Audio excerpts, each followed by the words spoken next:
Hello, I'm David Kenyon. I'm the research historian here at Bletchley Park. One of the problems Bletchley had in 1941, when the war broke out with Japan, was not only at Bletchley but in the UK generally, there were very few people who spoke Japanese. The military hadn't really put very much effort into producing Japanese speakers before that. So they had to figure out how to get people to speak enough Japanese to do code breaking in as short a time as possible. And the solution to this was they found a retired naval captain called Oswald Tuck, and he had been serving in the Far East and in Japan for the whole of his naval career, more or less. So he'd been out in the Far East for 30 or 40 years, and he was an expert in Japanese. And they got him back from retirement and said, "Do you think you could teach people Japanese in 6 months?" And he went, "I'm not sure it's possible, but I'll try." And the result of that was the Japanese language courses that were run in Bedford. There wasn't initially space to run the training here at Bletchley, so they took over a room above a gas showroom in Bedford, and groups of 20 students at a time would go there, and Captain Tuck would teach them Japanese in a very, very short concentrated period of time.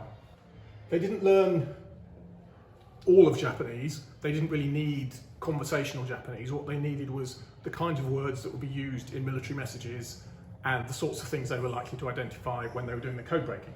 So they probably would have struggled if they'd had to go and order dinner in a restaurant, but they knew a lot about tanks and ships and things like that. And our archive contains a whole range of different bits and pieces that were connected to people coming to Bletchley and learning Japanese.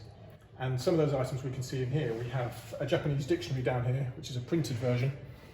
Initially in 1941, they only had 3 dictionaries, all of which belonged to Oswald Tuck, but the 20 students shared them. Obviously over time they managed to acquire more.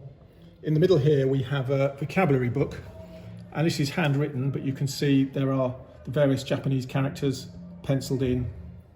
And then one of the more personal objects is this box at the end here, which has flashcards with Japanese characters on them. And you can see the cards have the character on one side and the translation and the pronunciation of the word on the other side. Tuck estimated that in the 6 months his students would learn about 1,200 different character symbols for Japanese. Japanese is a mixture of character symbols that are derived from Chinese, but also simpler symbols that represent sounds and punctuation and grammar and things like that.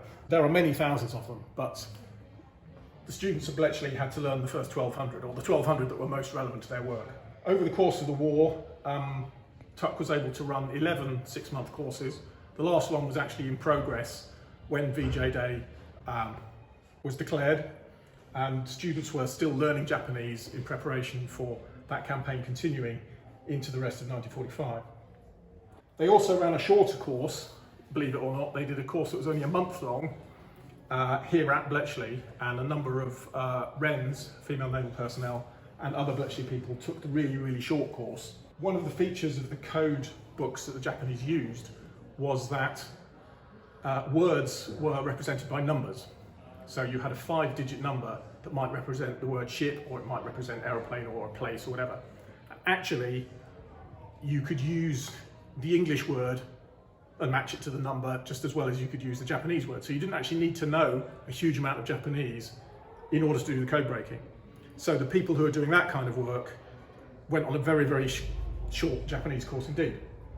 But of course they were then backed up by the people who'd been on a longer course and the few real Japanese experts that there were on site.